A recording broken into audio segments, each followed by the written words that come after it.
অবৈধ হাত কারো দিকে বাড়ানো যাবে না, কোনো চাঁদাবাজি চলবে না। আমরা কোনো চাঁদাবাজ দেখতে চাই না। আমরা অফিসে যারা দায় দায়িত্ব পালন করছেন তারা এই নতুন বাংলাদেশে ঘুষ খাবেন, এটা আমরা দেখতে চাই না। হ্যাঁ, আমরা চেষ্টা করেছি আমাদের সহকর্মীদেরকে নিয়ন্ত্রণ করতে। এর মাঝে কেউ ব্যতিক্রম করলে ছাড় দেই নাই। দুই একটা ব্যতিক্রম হয়েছে, কঠোরভাবে তাদেরকে ধরা হয়েছে, ব্যবস্থা নেওয়া হয়েছে।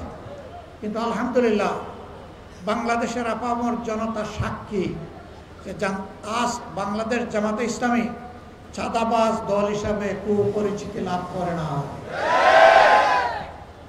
বরঞ্চ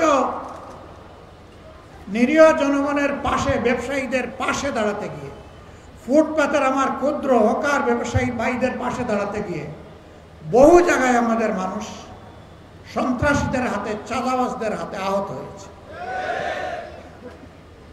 হ্যাঁ, এটি নিয়ন্ত্রণ করার দায়িত্ব সরকারের।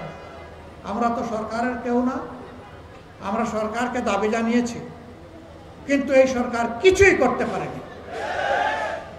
আমরা কথা দিয়েছি দেশবাসীকে, আপনাদের ভালোবাসা এবং সমর্থনে আল্লাহ রাব্বুল আলামিন যদি আমাদেরকে এই দেশবাসীর খেদমতের দায়িত্ব দেন, সরকার গঠনের সুযোগ দেন, আমরা নিজেরা চাঁদা তুলব না, নিরীহ জনগণের কাছ থেকে জুলুম করে এবং কাউকে চাঁদাবাজি করতে দেব না। অফিস আদালতে ঘুষের বাণিজ্য আর চলবে না, অবৈধ দখলদারি বরদাস্ত করা হবে না, দুর্নীতির মূল জড় কেটে দেওয়া হবে ইনশাআল্লাহ। আমরা একটা দুর্নীতিমুক্ত বাংলাদেশ দেখতে চাই। জাতি, ধর্ম, দল, মত নির্বিশেষে 18 কোটি মানুষের প্রত্যেকটা নারী পুরুষ রাষ্ট্রীয় সংবিধান স্বীকৃত তার সকল অধিকার সমানভাবে ভোগ করবে ইনশাআল্লাহ। আমরা সকলের জন্য ন্যায় বিচার কায়েম করব। বিচারে কারো প্রতি কোনো সামান্য তারতম্য করা হবে না। আমাদের শ্রমিক ভাই বোনদেরকে নিজেদের ন্যায্য দাবি আদায়ে রাস্তায় নেমে আর জীবন দিতে হবে না। তারা ঘরে বসে তাদের অধিকার পাবেন।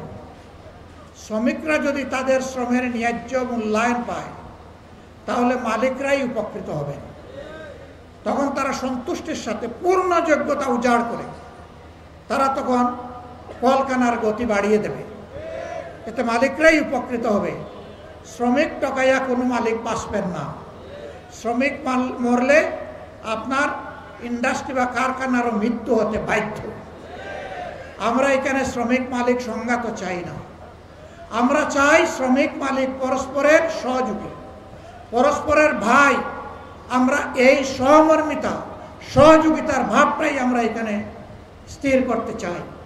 কিন্তু আফসোস, যুগের পর যুগ বিভিন্ন শ্রমিক সংগঠন আমাদের শ্রমিক ভাইদের অধিকারকে বিক্রি করে নিজেরা লাভবান হয়েছে।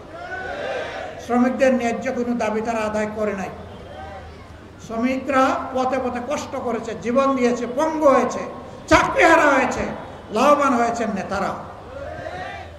বাংলাদেশ জামাত ইসলামী এই বৈষম্যের বিরুদ্ধে। সম্মানিত ভাইরা, এই কাফরুল মিরপুরে একসময় কিসের রাজত্ব ছিল তার সাক্ষী আপনারা। আল্লাহ তাআলার কাছে সাহায্য চাই, আবার যেন সেই দুঃশাসন এখানে ফিরে না আসে, কারো হাত ধরেই যেন এখানে ফিরে না আসে।